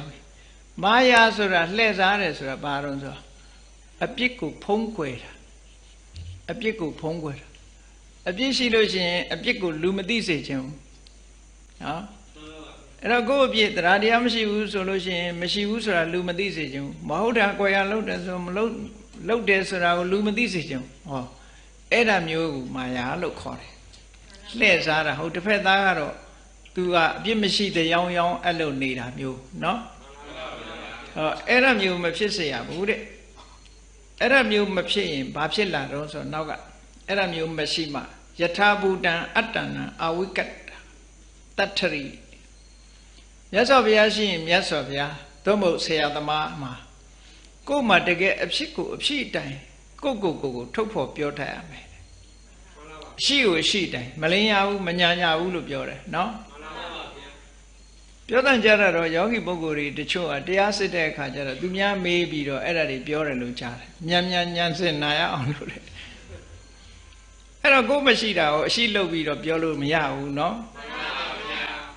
အဲ့ဒီမှာယထာဘူတံအတ္တနံအဝိကတ္တာတဲ့ယထာဘူတဆိုတာမှန်မှန်ကန်ကန်အတ္တနံအဝိကတ္တကိုယ့်ရဲ့အခြေအနေကိုဆရာသမားကိုမှန်မှန်ကန်ကန်ပြောတတ်ရမယ်တဲ့ဒါအရေးကြီးတယ်ဒါမှပြင်ပေးလို့ရမှာကိုနောက်ဝိညုတုဝါသဗ္ဗမစာရိတုကိုနဲ့ကျင့်ပေါ်ကျင့်ဘက်ပုဂ္ဂိုလ်တွေပညာရှိတဲ့ပုဂ္ဂိုလ်တွေမှာကောက်ကျစ်စင်းလဲတဲ့အနေနဲ့ရွှတ်ဝက်တိမ်မြုပ်ထားတာမျိုးတွေမလုပ်ရဘူးတဲ့ဖြောင့်မတ်ရိုးသားရမယ်လို့ဒါကစိတ်ဓာတ်နဲ့ပတ်သက်တာအမှန်တမ်းအရေးကြီးတာအဲ့တော့နိဗ္ဗာန်သွားခြင်းပြီဆိုရင်ရိုးသားဖြောင့်မတ်ဖို့သိအရေးကြီးတာပေါ့မရိုးသားဘူးဆိုရင်နိဗ္ဗာန်ဘယ်လိုမှမရောက်နိုင်ဘူးဟောနောက်တစ်ခုကဘာတော့ဆိုလို့ရှိရင်အာရထဝီရိယောဝိဟရတိနေတဲ့ထိုင်တဲ့အခါမှာတကယ်ကိုဝီရိယကိုတင်းထားပြည့်ပြည့်ဝဝကြိုးစားအထုတ်တဲ့ဝီရိယရှိရမယ်။ဘာအတွက်ကြိုးစားအထုတ်ရမှာလဲလို့ဆိုရင်အကုသလနံဓမ္မနံပါဟနာယအကုသိုလ်တရားတွေဖယ်ရှားဖို့အတွက်ကြိုးစားရမယ်။ဟုတ်တယ်လေကိုယ်တဏ္ဍာမှာဖြစ်တဲ့အကုသိုလ်တွေဆိုတာလောဘရှိတယ်ဒေါသရှိတယ်မောဟရှိတယ်မာမာနတွေရှိတယ်အိတ်တာတွေရှိတယ်မစ္စရိယတွေရှိတယ်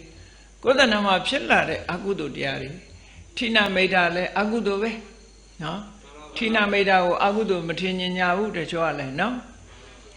ဌိနဆိုတာကောင်းတဲ့အလုပ်တွေပေါ်မှာစိတ်ကတွန့်ဆုတ်လာတာအဲ့ဒါလည်းအကုသိုလ်တစ်မျိုးပဲဟောအကုသိုလ်လုပ်တွေတွေးပြီးဆိုလို့ရှိရင်စိတ်ဟာလွင့်ပြန်ပြီးတော့မငြိမ်မသက်ဖြစ်လာတဲ့ဥဒိစ္စကုက္ကုဆာနော်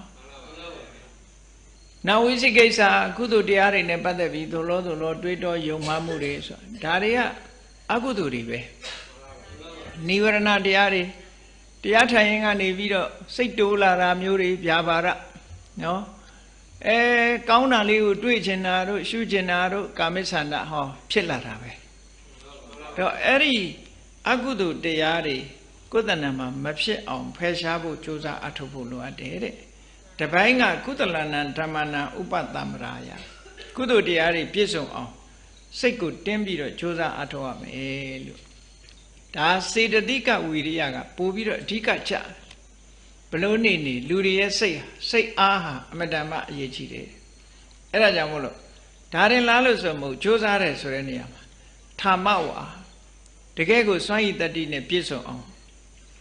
နော်ဓာန်လပရကမကိုကြိုးစားအထောက်မှုကတကယ်ကိုခိုင်မာတဲ့ကြိုးစားအထောက်မှုရှိရမယ်မခိုင်မာလို့ရှင်လွယ်လွယ်နဲ့လက်လျှော့သွားတတ်တယ်ပေါ့အနိခိတဒုရောကုသလေတုဓမ္မေတုတို့ကုသိုလ်တရားတွေပေါ်မှာဘယ်တော့မှမလုံတော့ပါဘူးလို့ပြစ်ချလိုက်တာလက်လွတ်စွန့်ပယ်လိုက်တာမျိုးမရှိရဘူးတဲ့ဟောကုသိုလ်ရေးနဲ့ပတ်သက်ပြီးတော့မလုံတော့ပါဘူးလို့နောက်ဆုတ်သွားတာမရှိရဘူးလို့ဆိုလို့တယ်အဲ့ဒါမှဝီရိယလို့ဆိုတယ်ဒီလိုဝီရိယမျိုးနဲ့ပြည့်စုံရမယ်လို့ဒီလိုဆိုလို့တယ်ဒါကတရားထုတ်တဲ့အခါမှာကြိုးပမ်းအထောက်မှုနောက်တစ်ခုကျတော့ပညာအည်ချင်းဒါကတော့လေအရေးကြီးတဲ့ဟာပညာအည်ချင်းကိုကသူကကြိုးစားရင်ရလာမှာဒီပညာမှမရရင်ဘလောက်ကြိုးစားအထုတ်ဒီပညာအဆင့်မရရင်ဒါအထုတ်ရင်ရလာတဲ့ပညာမျိုးဖြစ်မယ်ဒီဟာကနော်ခုနကအစမယ်ဆိုရင်ယုံကြည်ချက်နဲ့အလုပ်လုပ်တယ်ယုံကြည်ချက်ရှိတယ်နော်ယုံကြည်ချက်ရှိတယ်ကျမ်းမာရေးကောင်းတယ်နောက်ပြီးတော့ယောသားဖြောင့်မတ်တယ်ကြိုးစားတယ်ပြီးတဲ့အခါကျတော့ရလာတဲ့ပညာဟာဘယ်လိုပညာမျိုးလဲမဲ့ဖို့နိဗ္ဗာန်ရဖို့အတွက်ဘယ်ပညာတွေအရင်ရအောင်လုပ်ရမလဲလို့ဆိုဥဒယထဂ ामि နိယတဲ့ဥဒယထဂ ामि နိဆိုတာဥဒယဆိုတာအဖြစ်အထကပြက်တာဖြစ်ချင်းပြက်ချင်းကိုဂ ामि နိဆိုတာသိတာတဲ့အသိဉာဏ်ဟာဖြစ်မှုပြက်မှုထိအောင်ဆိုက်ရောက်သွားတဲ့အသိဉာဏ်မျိုးလို့ဒီလိုပြောတာနော်ဥဒယထဂ ामि နိယပညာယသမဏဂတောဖြစ်ပြမှုကိုသိတဲ့ပညာဆိုတာဝိပဿနာပညာပဲဆိုလိုတာဝိပဿနာပညာမရှိရင်မဲ့ဖို့နိဗ္ဗာန်ဘယ်ရမှာတော့ဒါဝိပဿနာပညာရှိအောင်လုပ်လို့ပြောတဲ့သဘောပဲအဲ့ဒီမှာအရိယာယနိဗ္ဗေဒိကာယသမ္မာဒုက္ခခယဂ ामि နိယဆိုတာဒါကြတော့ဝိပဿနာပညာကိုလည်းဖွင့်ဆိုတယ်မဲ့ပညာကိုလည်းဖွင့်ဆိုတယ်အရိယဆိုတာကိလေသာတွေနဲ့ကင်းကွာသွားပြီးတော့ကင်းကွာသွားအောင်နိဗ္ဗေဒဘာဂိယကိုယ်တဏ္ဍနဲ့မှာဒီကိလေသာဆိုတာအဆိုင်ခဲကြီးဖြစ်နေတာအဲ့ဒီကိလေသာအဆိုင်ခဲကြီးကိုဖောက်ထွင်းပြစ်နိုင်တဲ့ဖောက်ခွဲပြစ်နိုင်တဲ့စွမ်းအားရှိတဲ့ဉာဏ်ပညာမျိုးတဲ့သမ္မာဒုက္ခခယဂ ामि နိယဒုက္ခကုံရာနိဗ္ဗာန်တိုင်ရောက်သွားနိုင်တဲ့ရောက်စေနိုင်တဲ့ပညာမျိုးလို့ဆိုဒီဝိပဿနာပညာနဲ့လည်းဆိုင်တယ်နောက်ဆုံးမှာမဲ့ပညာနဲ့လည်းဆိုင်တယ်ပေါ့အဲ့ဒီလိုပညာမျိုးနဲ့ပြည့်စုံရမယ်တဲ့ဒီလိုဆိုလိုတာဒါကကျင့်ရင်ရောက်သွားနိုင်တဲ့အနေအထားမျိုးကိုပြောတယ်လို့ပြောမှာမကျင့်ခင်ကဒီပညာတွေပြည့်စုံအောင်လုပ်ရမယ်လို့ပြောတာမဟုတ်ဘူးနော်ဟောအဲ့ဒီပုဂ္ဂိုလ်မျိုးဟာအဲ့ဒီလိုအနေအထားရှိတဲ့ပုဂ္ဂိုလ်တရားအထုတ်ပြီးဆိုလို့ရှိရင်ကမ္မထမ်းကြောင်းကြတော့ဘယ်လိုကမ္မထမ်းကြောင်းနဲ့ဘယ်လိုကမ္မထမ်းကြောင်းမျိုးရွေးချယ်ရမလဲလို့ဆိုတာမြတ်စွာဘုရားကကြည့်အထောက်အကူဖြစ်စေနိုင်တဲ့ကမ္မထမ်းကြောင်းကလည်းအင်္ဂါ9ရပ်ရှိတယ်အဲ့ဒီအင်္ဂါ9ရပ်ကဘာလို့ဆိုရင်နံပါတ်1ကနာတိဒုရံနစ္စတဏ္ဏကမ္မနာကမ္မနာတံပန္နဒီရရွာနဲ့ရွာဆိုရင်ရွာနဲ့ပေါ့မြို့ဆိုရင်မြို့နဲ့ပေါ့လူနေအိမ်နေနဲ့မဝေးလွန်းရဘူးမနီးလွန်းရဘူးဒါလို့ဆိုလို့တယ်တိတ်ဝေးလွန်းအားကြီးတဲ့အခါကျတော့အဲ့ဒီသွားဖို့ခက်တယ်တိတ်နီးလွန်းအားကြီးလို့ရှိရင်လည်းအတ္တမလနေကြားနေရလိမ့်မယ်ဒါမို့မဝေးလွန်းမနီးလွန်းဖြစ်ပြီးတော့ကမ္မနာတံပန္နသွားလို့လာလို့လဲလွယ်ရမယ်လို့ဒီလိုပြောတာ သွားဖို့လာဖို့သိခက်တဲ့နေရာမျိုးမှာလည်းပဲဒါဒီကမ္မထာကြောင့်မသိတော့ဘူးပေါ့တရားသွားအထုဒါရိတ်တာတွေဘယ်နာတရားမယ်ဆိုတော့ပြတာပဲနော်ကမ္မထာကြောင့်ဆောက်လို့ရှိရင်ဟုတ်လားမြို့တွေရွာတွေနဲ့မနီးလွန်းလည်းဖြစ်ရမယ်မဝေးလွန်းလည်းဖြစ်ရမယ်ဆိုဒါဖြင့်မြို့ထဲဆောက်ထားတဲ့ကမ္မထာကြောင့်တွေကမသိတော့ဘူးလို့ပြောရမလားအဲ့လိုတော့ဆိုလိုတာတော့မဟုတ်ဘူးပေါ့နော်သို့တော့ဒီမြတ်စွာဘုရားဆိုလိုတာကတောရအသင့်တော်ဆုံးနေရာတစ်ခုကိုမြတ်စွာဘုရားသတ်မှတ်ပေးတယ်သင့်တော်ဆုံးနေရာတစ်ခုကိုသတ်မှတ်ပေးတယ်ရှေးတုန်းကစံနှုံးနဲ့ပြောမယ်ဆိုလို့ရှိရင်တော့ဇေရဝံကျောင်းတို့ဆိုတာတာဝတိမြို့တောင်တကားကနေထွက်သွားလိုက်တဲ့အခါတောင်စူးစူးသွားပြီးတော့အနောက်ဘက်ကိုချိုးကွေးလိုက်ရတယ်ကွေးလိုက်တဲ့အခါကျတော့ဇေရဝံကျောင်းကစနေထောင်းလောက်မှရှိတယ်ပေါ့တာဝတိမြို့ရဲ့စနေထောင်းလောက်မှရှိတယ်ထွက်သွားတော့ကတောင်မတဲ့ထွက်လိုက်တယ်လမ်းကပြီးတဲ့အခါကျတော့အနောက်ထဲချိုးကွေးပြီးတော့ဝင်လိုက်ရတယ်ဇေရဝံကျောင်းကဘယ်နားမှာဇေတဥယျာဉ်ကြီးရဲ့ဘယ်နားမှာနေတာတော့ဆိုအန္တဝနဆိုတဲ့တောအုပ်ကြီးနဲ့ကပ်ပြီးတော့နေတာသူကအဲ့ဒီကနေဆက်သွားလိုက်ဇေရဝံကျောင်းဇေတဥယျာဉ်ကြီးကနေထွက်လိုက်လို့ရှိရင်လွင်ပြင်မရောက်ဘူးအန္တဝနဆိုတဲ့တကယ်တောကြီးမြင်မဲတဲ့ကိုရောက်သွားနိုင်တယ်ပေါ့အဲ့တော့မြတ်စွာဘုရားတို့ရှေးတုန်းကတော့တောတောင်ကိုရွေးချယ်တယ်ဆိုတာအကြောင်းမဲ့မဟုတ်ဘူးတောထဲတောင်ထဲနေတယ်ဆိုတော့သိတ္တိထားရတယ်လေမြို့ထဲရွာထဲကျတော့လွယ်တယ်လေဘာမှကိုယ်အန္တရာယ်မရှိဘူးဆိုတော့တောထဲတောင်ထဲကျတော့အမှန်တမ်းသတိထားတောထဲတောင်ထဲဆိုတော့တာမန်ပုဂ္ဂိုလ်နေလို့မရဘူးတတိရှိရတယ်ပေါ့အဲ့ဒါကိုကတိုးတက်မှုတစ်ခုလို့ယူဆရတယ်ပေါ့အေးအဲ့ဒီတောရကြောင်းမှာတဲ့မြို့နဲ့မနီလွန်မဝေလွန်ဖြစ်ရမယ်သွားရေးလာရေးလွယ်ရမယ်တဲ့ဒါနံပါတ်1သင်္ခါရတစ်ခုဟောနံပါတ်2ကဘာလို့ဆိုရင်ဒီဝါအပ္ပကိဏံရတ္တိအပ္ပတထံအပ္ပနိခောတာနေ့နဲ့ညနေ့အခါမှာဆိုလို့ရှိရင်လူတွေသူတွေခဏခဏအရက်ထဲကမြို့ထဲကလူတွေလာပြီးတော့ဟိုစူးစူးညံ့ညံ့လှုပ်တဲ့နေရာမဖြစ်ရဘူးတဲ့အပ္ပကိဏလူတွေသွားလာလှုပ်တာထင်းခွေတာတွေတို့ဘာလှုပ်တာအလှုပ်လာလှုပ်တာတို့အဲ့လိုတော်မျိုးမဖြစ်ရဘူးလို့ဆိုလို့တယ်ဟုတ်ကဲ့ရတ္တိအပ္ပတန္တညဆိုလို့ရှိရင်လည်းတိတ်ဆိတ်နေရမယ်တဲ့အဲ့ဒီလိုနေရာမျိုးကိုရွေးချယ်ရမယ်နောက်နံပါတ်3ကတော့ဘာလို့ဆိုလို့ရှိရင်အဲ့ဒီတရားထုတ်တဲ့ကမ္မထမ်းကျောင်းဟာမှတ်တို့ချင်းတို့လူကိုနှောက်ယှက်ပေးတဲ့ဒီအကောင်မလောင်နေချင်းတွေတို့မွေတို့ကင်းတို့အဲ့လိုအကောင်မျိုးတွေကင်းရှင်းတဲ့နေရာဖြစ်ရမယ်တဲ့ဒါတွေကလည်းအန္တရာယ်ပေးနိုင်တာကိုနော်အဲ့တော့ချင်းကြိုက်နေတယ်ဆိုရင်လည်းတရားထုတ်ဖို့ချင်းတွေသိပ်ပေါ်နေရင်လည်းတရားထုတ်ဖို့ရခက်တယ်ဒါကြောင့်မို့ခုခေတ်တော့ဒီပြဿနာဘာနဲ့ဖြေရှင်းတော့ဆိုချင်းအောင်လေးနဲ့ဖြေရှင်းတာပေါ့နော်အဲ့တော့ဒီဒါကနံပါတ်3အင်္ဂါရနံပါတ်4အင်္ဂါရကြတော့ဘာပြောတော့ဆိုအဲ့ဒီတောရကျောင်းမှာကမ္မထမ်းကျောင်းမှာသတင်းသုံးနေထိုင်တဲ့အခါမှာတဲ့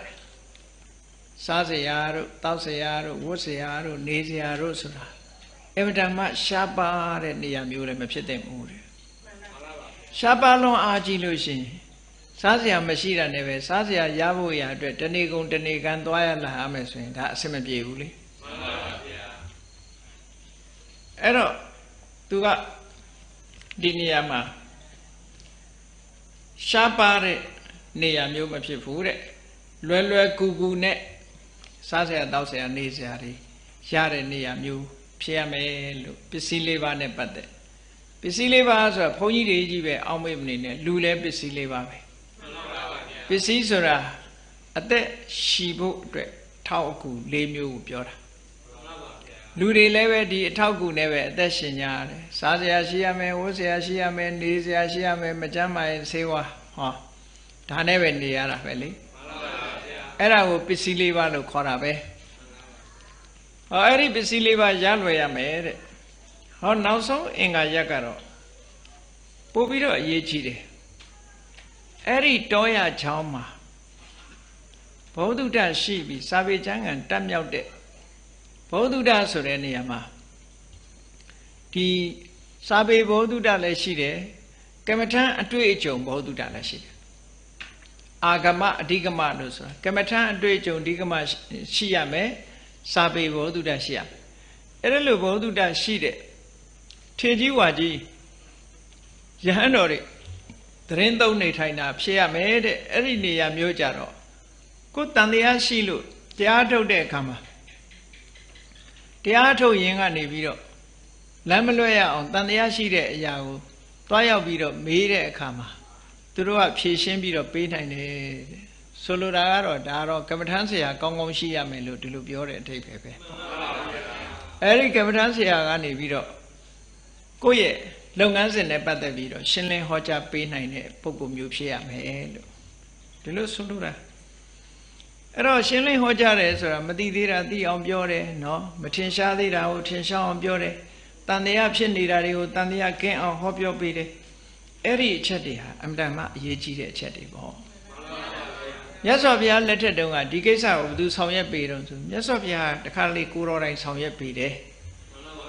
ဘုရားစီကမ္မထမ်းသွားပြီးတော့တောင်းကြတယ်ယဟန်တော်တွေဝါဆိုဥကာလမှာဆိုရင်ကမ္မထမ်းသွားတောင်းတယ်ဝါဆိုဥမှာတဲ့တပည့်တော်တို့တဏှာသွားပြီးတရားထုတ်ပါမယ်အကျဉ်းအားဖြင့်တပည့်တော်တို့ကမ္မထမ်းနည်းလေးဟောပေးပါလို့တော်ပြီးတောင်းကြတယ်ဘုရားအဲ့လိုတောင်းပြီးတော့ဝေးလံတိခေါင်နဲ့တောအကြောင်းတွေကိုသွားပြီးတော့သတင်းသုံးနေထိုင်ပြီးဝါရင်ကာလမှာတရားထုတ်ကြတယ်အဲ့ဒါလို့တရားထုတ်ပြီးဆိုလို့ရှိရင်ယဟန်တိုင်းဟာကိုတရားထုတ်တဲ့အနီးပါးမှာမြတ်စွာဘုရားလာရင်သတင်းသုံးဖို့ဆိုတဲ့နေရာလေးကခင်းထားလေးရှိတယ်တဲ့အမြဲတမ်းဘာဖြစ်လို့တုံးဆိုတော့တစ်ခါကျတော့ကမ္မထမ်းနဲ့ပတ်သက်ပြီးအခက်အခဲလေးတွေလမ်းလွဲနေတာလေးတွေရှိတယ်အဲ့ဒါလို့လွဲနေပြီဆိုရင်မြတ်စွာဘုရားကလကားမနေဘူးတဲ့ကြည့်နေတာနော်CCTV တတ်တာတော့မဟုတ်တော့ပါဘူးနော်မြတ်စွာဘုရားကကြည့်လိုက်တယ်ပေါ့တက်လိုက်ကြည့်လိုက်တဲ့အခါကျတော့ဘာတွေ့တော့ငါစီကမ္မထမ်းယူထားတဲ့ကိုတော့ကြည့်သူကာမဝိတ္တတွေနဲ့လုံးနဲ့ခတ်နေပါလားသို့မဟုတ်ကမ္မထမ်းရှေ့မတိုးနိုင်ပါလားဆိုအဲ့ဒီအချိန်မှာမြတ်စွာဘုရားကိုယ်တိုင်ကြွတာတော့မဟုတ်ဘူးတဲ့ရောင်ချီတော်ကိုလွတ်လိုက်တဲ့အခါမှာအဲ့ဒီရောင်ချီတော်ကဟိုကြတော့နေမိတရုပ်ပွားတော်လို့ဖြစ်ပြီးတော့ဒီကိုယ်တော်ရဲ့အခက်အခဲကိုဟောပြောပြီးတော့ဖြေရှင်းသွားတယ်အဲ့တော့မြတ်စွာဘုရားကြွလာမှထပြီးနေရခင်းရတာတို့ကတော့မဖြစ်ရအောင်အစင်သစ်မြတ်စွာဘုရားလာရင်ထိုင်မိုးဆိုတာလေးရှိတယ်ကြည့်လေအဲ့ဒါလိုပဲရှင်စုလပန်တရားအထုတ်တုန်းကလည်းပထမဘွားပိုင်းလေးပြီးပြီးတော့ကဲတော့တရားအထုတ်ကြည့်ဒါလေးကိုကြည့်နေဆိုတော့ဩရတကတိုင်းအထုတ်ခိုင်းလိုက်တာပဲသမထကျင့်စဉ်တစ်ခုကျင့်ခိုင်းတာဘာဖြစ်လို့ကျင့်ခိုင်းတာလဲဆိုတော့ तू ကအတိတ်ဘဝတုန်းကယသိဖြစ်တုန်းကဩရတကတိုင်းနဲ့ဇံပေညင်တွေရခဲ့တာကိုအဲ့ဒီအဓိပ္ပာယ်ကဘယ်မှာမှထင်ရှားတာတုံးဆိုအပတ္တန်တို့ဒီပြင်အထက်ကထာတွေစုံအောင်ကြည့်မှဒါပေါ်တယ်အနုဆိုရင်မပေါ်ဘူးဓမ္မပဒရင်ကြည့်ရင်ရဇောဟရဏံကမ္မထာဆိုအဓိပ္ပာယ်မပေါ်ဘဲနဲ့ဖြစ်တယ်နော်အဲ့တော့ရဇောဟရဏဆိုတာလက်ကင်ဘွားကိုပြောတာအဲ့ဒီလက်ကင်ဘွားဖွေးဖွေးဆွတ်ဆွတ်ကလေးပေါ်မှာဩရတကတိုင်းရှုပြီးတော့နေတဲ့အခါမှာသူ့ဘာသူဇံစရုဒ္ဓဇံထိအောင်ရပြီးဇံဝင်စားနေတာအဲ့ဒီအချိန်မှာမြတ်စွာဘုရားအလကားနေတာမဟုတ်ဘူးစွန်းစားတဲ့နေရာနေလှမ်းကြည့်တယ်သုလပံဘယ်နဲ့အခြေအနေရှိတုံးဆိုဟိုမှာဇန်နေရနေပြီဒါပေမဲ့လို့ तू ဝိပဿနာကို तू က तू ကူးမလားဆိုမကူးတတ်ဘူးမကူးတတ်လို့ကူးပေးလိုက်တယ်အဲ့ဒီပဝါလေးကိုမဲအောင်လုပ်လိုက်တာအဲ့ဒါ तू က तू ကူးသွားတာလမ်းတွေ့သွားတာပေါ့တခါကြာပန်းကြီးကိုဖန်ဆင်းပြီးတော့ပေးလိုက်တဲ့ဟိုသူ့ဟောနာရွှေပရိသေရဲ့သားအဲ့ဒီယဟန်တော်လေးကိုလည်းပဲတူတူပဲသူလည်းကြာပန်းကြီးကိုကြည့်ပြီးတော့နီလကတိုင်းအားထုတ်လိုက်တာစရုဒ္ဓဇံထိအောင်ရတယ်သို့တော့သူဝိပဿနာကူးတတ်လားဆိုမကူးတတ်ဘူးမကူးတတ်တော့ဖန်ဆင်းထားတဲ့ကြာပန်းကြီးကိုညှိုးနွမ်းအောင်မြတ်စွာဘုရားဖန်ဆင်းပေးလိုက်တယ်အဲ့ဒီအချိန်မှာဝိပဿနာကူးတွေ့သွားတယ်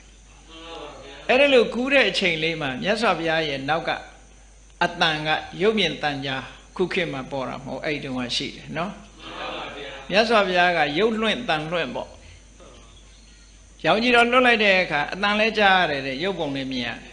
ဘုရားကိုယ်တိုင်ကြွလာတဲ့အနေအထားမျိုးအနန္တလာပြီးတော့သုလပန်တုန်းကဘယ်လိုပြောတော့ဆိုပဝါလေးညှဉ်းနှွမ်းသွားတာကိုကြည့်တဲ့အခါအေးမင်းခန္ဓာကိုယ်ရဲ့ဒီအညစ်အကြေးဆိုတာဒါမဟုတ်သေးဘူးမ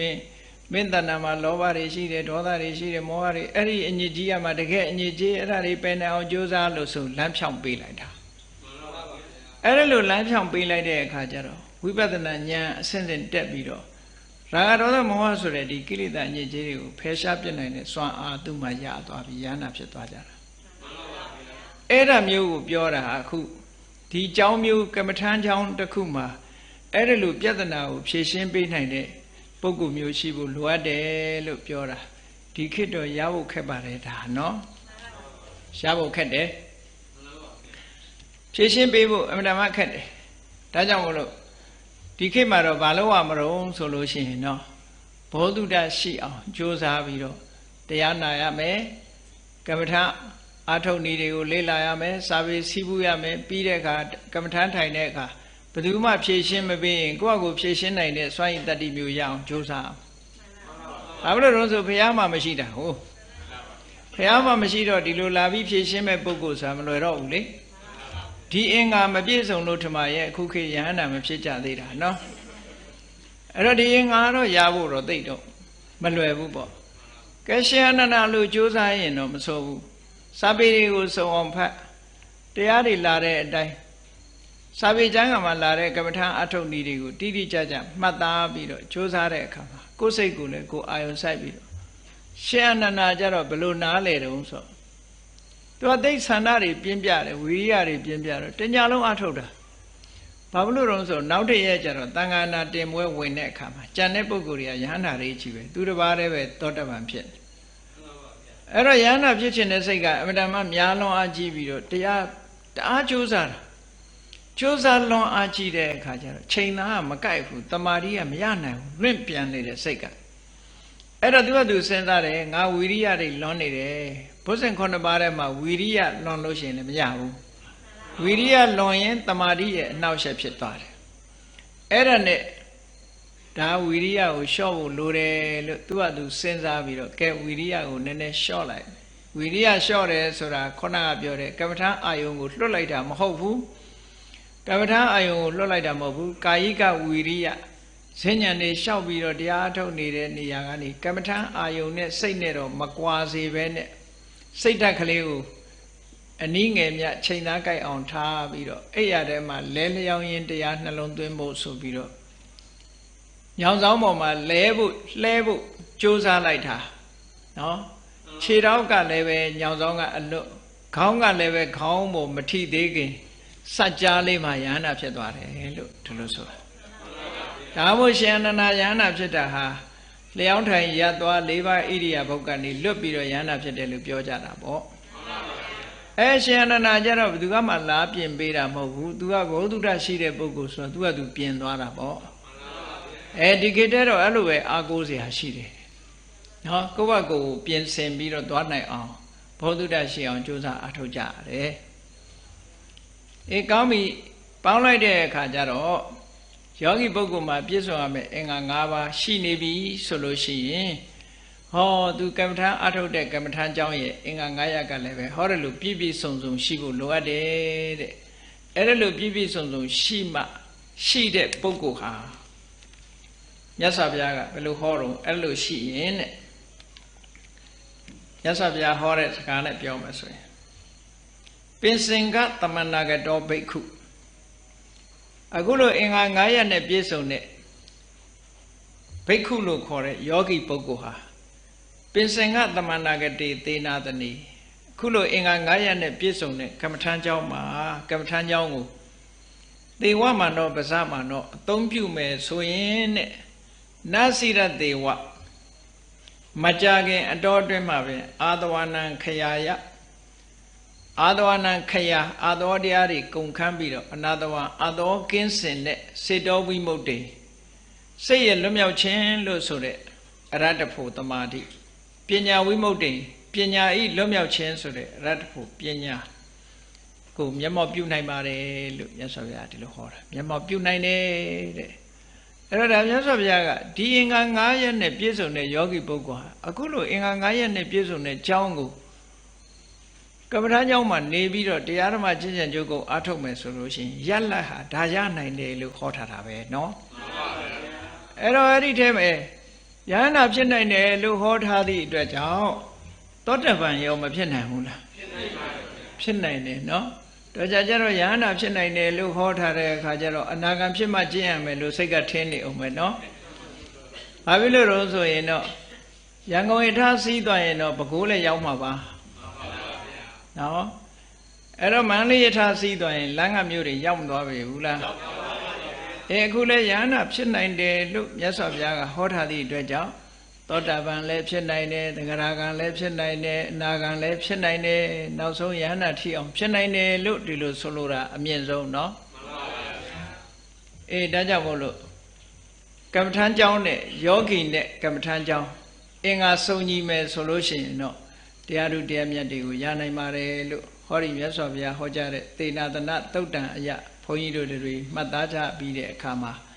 ကိုယ်တဏ္ဍာမှာမပြည့်စုံသေးတဲ့အင်္ဂါရက်တွေနဲ့ပြည့်စုံအောင်ကြိုးစားအထောက်ဖို့လိုအပ်တယ်ဆိုတာသဘောကျပြီးတော့နိဗ္ဗာန်ကိုလိုလားတဲ့ပုဂ္ဂိုလ်တိုင်းဒီအင်္ဂါရက်တွေနဲ့ပြည့်စုံတဲ့အခြေအနေတွေရရှိအောင်ကြိုးစားအားထုတ်နိုင်ကြပါစေကုန်သတည်း